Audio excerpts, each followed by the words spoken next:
بسم اللہ الرحمن الرحیم۔ ناظرین، پروگرام اصلاح اعمال کے ساتھ میں آپ کے سامنے حاضر ہوں، حافظ عبدالرؤف۔ آج ہمارے پروگرام کا جو موضوع ہے وہ ہے غصہ۔ غصہ جو ہے یہ ایک ایسی بیماری ہے جو ہمارے معاشرے کے اندر بہت زیادہ عام ہو چکی ہے۔ قرآن پاک کے اندر اس کو سختی سے منع کیا گیا ہے، چنانچہ اللہ تعالیٰ کا حکم ہے وَالْكَاظِمِينَ الْغَيْظَ، غصے کو پینے والے، والعافین عن الناس، لوگوں کو معاف کرنے والے، واللہ یحب المحسنین، ایسے لوگ اللہ کو پسند ہیں۔ غصے کے بارے میں عموماً یہ کہہ دیا جاتا ہے کہ یہ حرام ہے، غصہ عقل کو کھا جاتا ہے، غصہ جو ہے یہ اللہ کی ناراضگی کا سبب ہے۔ مطلقاً اس کو ہم حرام نہیں کہہ سکتے۔ جہاں غصہ جو ہے یہ حرام اس کو کہا جاتا ہے، اس کے ساتھ اس کی جائز صورتیں بھی ہیں۔ اب ہم نے یہ دیکھنا ہے کہ ناجائز کہاں پر ہے غصہ اور جائز کہاں پر ہے، کیونکہ جائز اس لیے ہے کہ غصہ اس نے حضور صلی اللہ علیہ وآلہ وسلم کی بارگاہ میں بھی حاضری دی ہے۔ سب سے پہلے اس کے سبب کو دیکھا جائے گا کہ غصہ کس وجہ سے آیا ہے، پھر اس کے بعد فیصلہ کیا جائے گا۔ سب سے پہلے ہم اس کی تعریف کو جانتے ہیں کہ غصہ کسے کہتے ہیں۔ غصے کی تعریف اس طرح بیان کی گئی ہے ثوران دم القلب ارادۃ الانتقام، یعنی انتقام کے ارادے سے دل کے خون کا جوش مارنا۔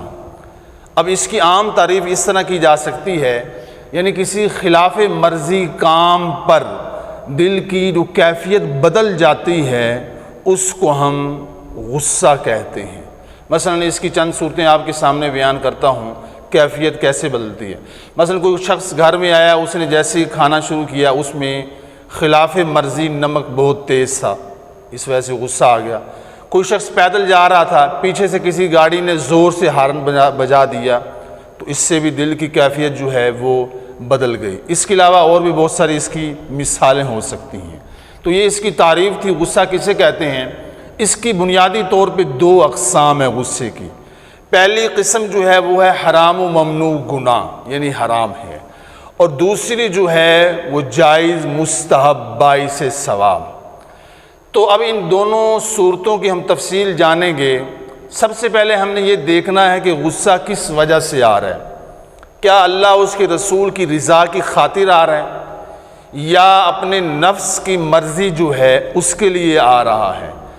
اگر صورت اول ہے، یعنی اللہ اس کے رسول کی رضا کی خاطر آیا ہے، پھر تو ہے جائز۔ اگر اپنے نفس کے لیے آیا ہے پھر یہ جائز نہیں ہے۔ مثلا جائز غصہ، اس کی تعریف کہ یہ جو اللہ اس کے رسول کی رضا کے لیے آئے گا اسے ہم جائز غصہ کہیں گے۔ اس کی چند مثالیں میں آپ کے سامنے پیش کرتا ہوں۔ مثلا کسی نے اپنے گھر والوں کو دیکھا کہ وہ نماز ہی نہیں پڑھتے، وہ اللہ کی نافرمانی لگے ہوئے ہیں، وہ جھوٹ بولتے رہتے ہیں، اس کو پتہ ہے۔ اب اس بات پہ اگر اس کو غصہ آیا ہے اللہ کی رضا کے لیے، یہ درست ہے۔ اسی طرح کوئی شخص اللہ، اس کے رسول، صحابہ کرام، اولیاء کرام کی شان میں گستاخیاں کر رہا ہے، یہ عمل دیکھ کر اگر اس کو غصہ آیا یہ جائز ہے، یہ ٹھیک ہے۔ اسی طرح کوئی بندہ جو ہے وہ دینی جو مسائل ہیں، شعار ہیں، ان کا مذاق اڑا رہا ہے، اس پر اگر کسی کو غصہ آتا ہے تو یہ بھی درست ہے۔ جیسا کہ حضرت عائشہ رضی اللہ تعالیٰ عنہ سے روایت ہے کہ حضور صلی اللہ علیہ وآلہ وسلم جو ہیں ان کے سامنے اگر کوئی ایسا کام کیا جاتا جو شریعت کے خلاف ہوتا تو آپ اس پہ ناراضگی کا اظہار فرماتے، یعنی اس پر غصہ فرماتے تھے۔ اسی طرح ایک دوسری حدیث پاک حضرت سیدنا ابو ہریرہ رضی اللہ تعالیٰ عنہ سے روایت ہے، وہ فرماتے ہیں کہ ایک دفعہ ہم بیٹھے ہوئے تھے، صحابہ کرام ساتھ تھے، مسئلہ تقدیر پر بات کر رہے تھے، تو حضور صلی اللہ علیہ وآلہ وسلم تشریف لے آئے۔ آپ نے جب آ کے ہماری بحث سنی، ہم جھگڑ رہے تھے، تو حضور صلی اللہ علیہ وآلہ وسلم نے ارشاد فرمایا کہ تم سے پہلے جو قومیں ہلاک ہوئی ہیں وہ اسی وجہ سے ہوئی ہیں کہ وہ مسئلہ تقدیر پر اس پر جھگڑتے تھے، تو لہٰذا میں تم پر اس بات کو لازم کرتا ہوں کہ کہ تم اس پر نہ جھگڑا کرو۔ اب دیکھیں یہ جو غصہ ہے یہ جائز غصہ ہے کہ جو اللہ کی رضا کے لیے کیا جا رہا ہے۔ اب ہم جانتے ہیں کہ ناجائز غصہ کیا ہوتا ہے۔ ناجائز غصہ یعنی ایسا غصہ جو جائز نہیں ہے۔ اس کی تعریف یہ ہوگی کہ جو اپنے نفس کے لیے کیا جائے، اپنی ذات کے لیے کیا جائے۔ مثلا جیسا کہ میں نے مثال دی، کھانا کھانے لگے، اس میں نمک جو ہے زیادہ ہو گیا، مرچ جو ہے وہ زیادہ ہو گئی، یا وہ پسند نہ آئے، یہ اپنی ذات کے لیے ہے۔ ایسے پیدل جا رہے ہیں یا کسی جگہ کھڑے ہوئے ہیں، کسی نے پاؤں کے اوپر پاؤں رکھ دیا، یا کسی نے پیچھے سے آ کے دھکا دے دیا، یا کسی نے زور سے آ کے ہلا دیا، تو اب اس پر جو غصہ آئے گا، اب ہم نے اس کو یہ دیکھنا ہے کہ یہ جائز ہے یا ناجائز ہے تو یہ ناجائز، مگر کس وقت یہ ناجائز ہوگا؟ جب اس کا ہم اظہار کریں گے نا اس وقت ناجائز ہے، جب تک اظہار نہیں کیا ناجائز نہیں ہے، کیونکہ انسان کی مرضی کے خلاف کوئی بھی کام کیا جائے نا اس کو غصہ ضرور آتا ہے۔ اب یہ غصہ اس سے گناہ ہوگا یا نہیں ہوگا؟ گناہ اس وقت ہوگا جب اس کا اظہار ہوگا، اگر اظہار نہیں کیا تو یہ باعث پکڑ نہیں ہے۔ اظہار کی 4 صورتیں۔ نمبر 1 ہاتھ پاؤں کے ذریعے، مثلا کسی پہ ہاتھ برسا دیے، تھپڑ لگا دیا، کسی کو پاؤں کے ذریعے مارنا شروع کر دیا، ایک یہ اظہار کی صورت ہے۔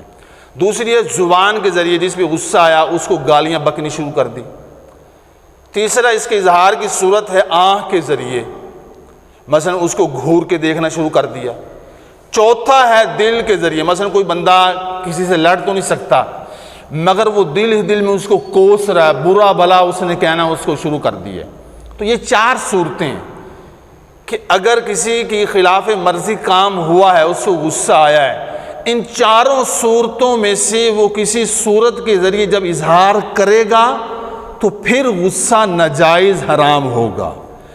اگر اس نے اظہار نہیں کیا، غصہ آیا ہوا ہے، تو پھر یہ حرام ناجائز نہیں ہے، اس کو کسی قسم کا گناہ نہیں ہوگا۔ تو یہ غصے کے بارے میں چند بنیادی معلومات تھی کہ غصہ یہ حرام ہے، یہ جائز ہے، ناجائز ہے۔ اب ہم نے سوچنا، یہ دیکھنا ہے اگر کسی کو غصہ آ جائے اس کو ختم کس طرح کرنا ہے۔ تو علمی حوالے سے سب سے پہلے اس کا علاج یہ ہے کہ غصے کی ممانعت کے حوالے سے جو حدیث پاک آئی ہیں اس کو پڑھا جائے، غور کیا جائے۔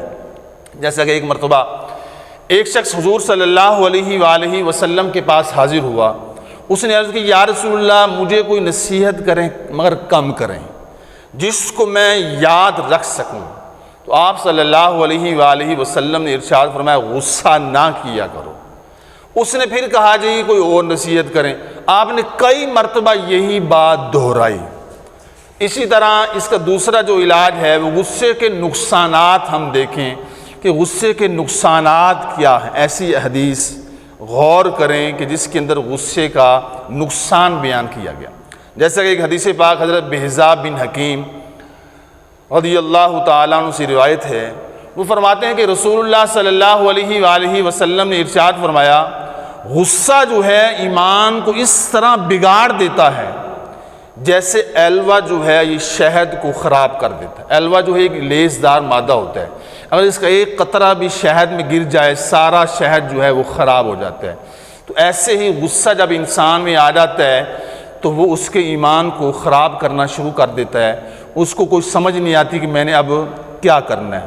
جیسا کہ اس کی ایک اور مثال حضرت ابو ہریرہ رضی اللہ تعالیٰ عنہ سے روایت ہے کہ ایک مرتبہ حضور صلی اللہ علیہ وآلہ وسلم تشریف فرما تھے اور حضرت ابو بکر صدیق رضی اللہ تعالیٰ عنہ بھی تشریف فرما تھے کہ ایک شخص نے حضرت ابو بکر صدیق رضی اللہ تعالیٰ عنہ کو برا بھلا کہنا شروع کر دیا، مگر حضرت ابو بکر صدیق رضی اللہ تعالیٰ عنہ اس پہ خاموش رہے، مگر اس نے پھر آپ کو برا بھلا کہا۔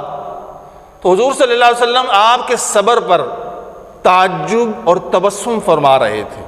جب اس نے پھر برا بھلا کہا تو حضور صلی اللہ علیہ وآلہ وسلم پھر بھی خاموش رہے، مگر حضرت ابو بکر صدیق رضی اللہ تعالیٰ عنہ نے کئی دفعہ اس کے برا بھلا کہنے کے بعد اس کا جواب دیا، تو جیسے ہی آپ نے جواب دیا حضور صلی اللہ علیہ وسلم وہاں سے اٹھ کے چلے گئے۔ تو جیسے گئے حضرت ابوبکر صدیق رضی اللہ تعالیٰ نے دیکھا کہ حضور صلی اللہ علیہ وآلہ وسلم جو ہیں وہ ناراض ہو گئے، ان کی کیفیت ایسی، وہ بھی ساتھ چلے گئے پیچھے، اور جا کے عرض کی یا رسول اللہ اس نے مجھے برا بھلا کہا، میں خاموش رہا، اس نے پھر کہا، میں خاموش رہا، اس نے پھر کہا برا بھلا، تو میں نے اس کا جواب دیا، میں نے دیکھا کہ آپ اٹھ کے آ گئے، اس کی کیا وجہ ہے؟ تو حضور صلی اللہ علیہ وآلہ وسلم نے ارشاد فرمایا، اے ابو بکر، جب تک تم خاموش تھے نا فرشتہ تمہاری طرف سے اس کو جواب دے رہا تھا، مگر جیسے ہی تم بولے ہو نا وہ فرشتہ وہاں سے چلا گیا، شیطان جو ہے وہ درمیان میں حائل ہو گیا۔ اب دیکھیں غصے کی وجہ سے رحمت کا فرشتہ جو ہے وہاں سے چلا گیا۔ تو ہم نے دیکھنا ہے کہ غصے کی وجہ سے کون کون سے نقصانات ہوتے ہیں۔ بعض اوقات یہ ہوتا ہے میاں بیوی میں کوئی جھگڑا ہو جائے، جو مرد ہے اس کو غصہ آ جائے تو طلاق تک نوبت پہنچ جاتی ہے۔ جب وہ غصہ ٹھنڈا ہوتا ہے تو پھر اس کی عقل جو ہے وہ کام کرتی ہے کہ میں نے یہ کام غلط کیا ہے، اور ساری زندگی مگر وہ پچھتاتا رہتا ہے۔ تو اسی طرح غصہ جو ہے اس کی طبی حوالے سے بھی بہت زیادہ خرابیاں ہیں، نقصانات ہیں۔ جیسے کہ ماہرین کا یہ کہنا ہے کہ جو بندہ غصہ زیادہ کرتا ہے اس کو دل کا دورہ بھی پڑ سکتا ہے، یہ طبی حوالے سے بھی، اس کا معدہ بھی خراب ہونا شروع ہو جاتا ہے، یہ طبی حوالے سے اس کے نقصانات ہیں۔ اور حضور صلی اللہ علیہ وآلہ وسلم جو ہیں اس دنیا میں رحمت بن کے آئے ہیں، آپ نے کبھی غصہ نہیں کیا اپنی ذات کے لیے۔ صحابہ کرام جو ہے، لوگوں نے جو ایمان قبول کیا ہے وہ آپ نرم دل تھے، اسی وجہ سے ایمان قبول کیا، جیسا کہ قرآن پاک کے اندر ہے فَبِمَا رَحْمَةٍ مِّنَ اللَّهِ لِنْتَ لَهُمْ وَلَوْ كُنْتُ فَظًّا غَلِيظَ الْقَلْبِ لَانفَضُّوا مِنْ حَوْلِكَ، کہ آپ پر اللہ کی ایسی مہربانی ہوئی کہ آپ ان لوگوں کے لیے نرم دل ہو گئے اور یہ لوگ آپ کے قریب جمع ہو گئے۔ اگر آپ سخت دل ہوتے تو یہ لوگ آپ کے قریب سے چلے جاتے، یعنی ایمان قبول نہ کرتے۔ اسی طرح اور بھی بہت سی احادیث ہیں جن کے اندر غصے کی ممانعت، غصے کو روکنے کا حکم دیا گیا ہے۔ جیسا کہ ایک مرتبہ حضور صلی اللہ علیہ وآلہ وسلم نے ارشاد فرمایا کہ پہلوان وہ نہیں کہ جو کسی کو بچھاڑ دے، گرا دے، بلکہ پہلوان وہ ہے جو اپنے غصے پر قابو کر لے، اس کو کنٹرول کر لے۔ تو آج یہ جو بیماری ہے یہ ہمارے معاشرے میں بہت زیادہ عام ہو چکی ہے۔ چھوٹی چھوٹی بات پہ لوگ غصہ کرتے ہیں، جھگڑا کرتے ہیں، جو بڑی بڑی لڑائیوں کا سبب بن جاتا ہے، جس کے نتیجے میں دشمنیاں بن جاتی ہیں، قتل و غارت شروع ہو جاتا ہے۔ جب یہ غصہ ختم ہوتا ہے پھر انسان کہتا ہے یہ میں نے غلط کیا ہے۔ تو اللہ تعالیٰ سے دعا ہے کہ ہم سب کو غصے سے محفوظ رہنے کی توفیق عطا فرمائے، آمین بجاہ النبی الامین۔